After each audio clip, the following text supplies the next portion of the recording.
اخلاص اسے کہتے ہیں۔ جانیت بغدادی کہتے تھے کہ میں نے اخلاص ایک حجام سے سنکھا۔ میرے ایک الفاستد نے کہا کہ تمہارے بال بہت بڑھ گئے ہیں، صبح کٹوا کے آنا۔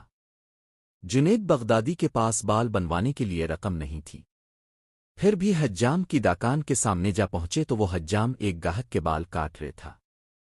انہوں نے عرض کی چاچا اللہ کے نام پہ بال کاٹ دو گے؟ یہ سنتے ہی حجام نے اس گاہک کو سائڈ پر کیا اور کہنے لگا، پیسوں کے لیے تو روز بال کاٹتا ہوں، آج تو اللہ کے نام پر کوئی آیا ہے۔